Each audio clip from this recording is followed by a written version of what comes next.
Bonjour Madame Diop. Bonjour Monsieur Diallo. Pourriez-vous vous présenter? Bien sûr, je m'appelle Adja Fatou Mbaye, Madame Diop, formatrice au CFMPL depuis 2016, en même temps aussi ancienne de ce centre. J'avais réussi le concours en 2013, après 2 ans de formation en conduite, bien sûr, conduite routière de marchandises. J'ai effectué des stages qui m'ont enrichi et vraiment me rendre beaucoup plus opérationnel à l'issue de la formation. Donc après 2 ans de formation, l'école m'a retenu pour me former à l'intérieur avant de devenir formatrice ici maintenant. Quel est votre travail au quotidien en tant que formatrice en conduite de transport de marchandises routiers? C'est de former les jeunes demandeurs d'emploi, mais aussi ceux qui sont dans les entreprises et qui ont besoin de renforcer leurs capacités. Donc notre quotidien consiste à former de manière théorique parce que la formation en conduite ne se résume pas seulement sur le terrain, c'est-à-dire que venir braquer du matin au soir, non. C'est aussi des matières théoriques qui accompagnent la formation, notamment le transport des matières dangereuses, le transport frigorifique, le rôle commercial du conducteur, géographie des transports et autant de modules qui accompagnent la formation et qui complètent le profil du conducteur routier de marchandises. Donc on est sur le terrain, mais aussi on est dans les salles pour former les jeunes. Quelle est la particularité de cette formation par rapport à la conduite, par rapport aux autres formations qu'on a dans les salles, par exemple? La particularité, en fait, le conducteur ne doit pas seulement se limiter à la conduite. Il doit il doit faire des tâches administratives, notamment remplir le bon de livraison, voilà, organiser son propre transport en respectant les itinéraires, voilà, comment aussi économiser le carburant parce que c'est un aspect que toutes les entreprises font recours, même ici au CFMPL, pour nous demander de faire en sorte que leurs conducteurs puissent conduire de manière plus économique et plus rationnelle. En même temps aussi, il y a de la mécanique parce que le conducteur doit pouvoir intervenir concernant les dépannages du premier niveau. Donc comme changer certaines cartouches, voilà, des ampoules et tout ça. Donc on leur fait faire un module qui s'appelle dépanner un véhicule, voilà, et autant de modules, voilà. Par rapport à l'actualité concernant les accidents de route pour les camions, les véhicules, comment vous appréhendez cela? Pour moi, les conducteurs, moi, je n'indexe personne, mais la façon dont on délivre le permis au Sénégal fait vraiment défaut.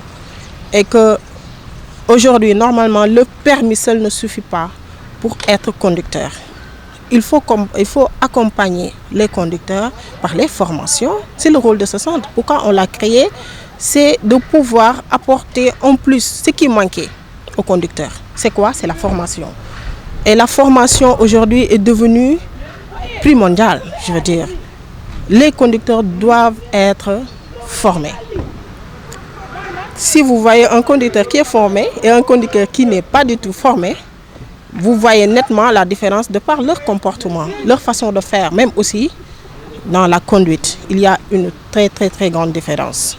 Donc, si je comprends bien, vous exhortez l'État du Sénégal à disons, prendre des initiatives avec la direction des transports routiers et le service des mines, mais qu'on puisse vraiment former les gens qui vont aller faire les permis. Donc, les écoles, ça veut dire les écoles de formation, les écoles de permis là, ont échoué.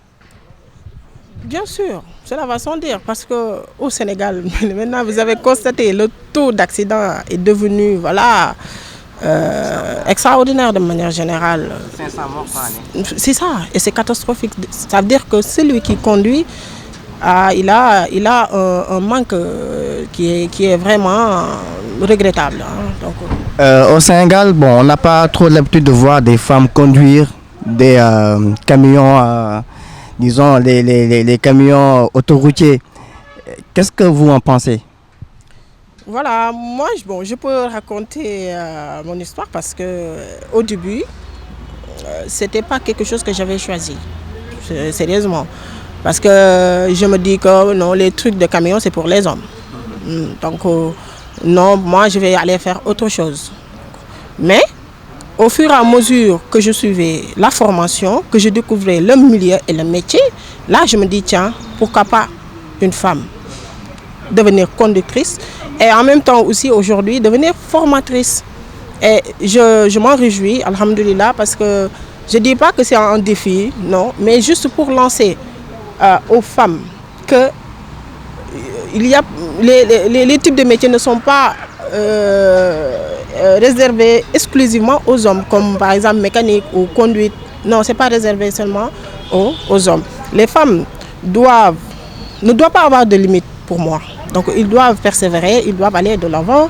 Aujourd'hui, moi je suis l'exemple typique. J'ai un bac scientifique, aujourd'hui je suis formatrice en conduite, j'ai ma licence et je suis en master.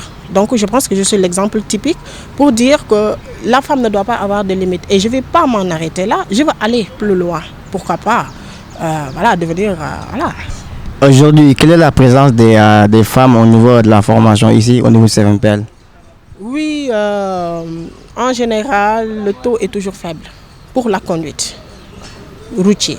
Pour les camions, le taux est toujours faible parce qu'on ne forme que 2 à 3 filles pour une génération. Et je pense que c'est vraiment un taux très faible par rapport... Donc il faut que les femmes qui fassent le concours puissent venir encore, voilà.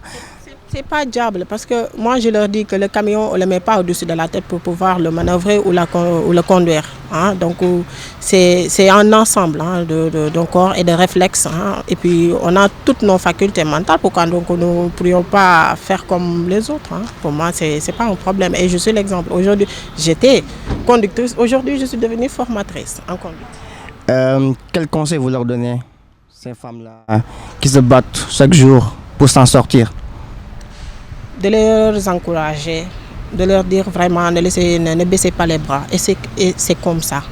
Il faut aller toujours de l'avant, persévérer, avoir des perspectives dans la vie et de pouvoir triompher.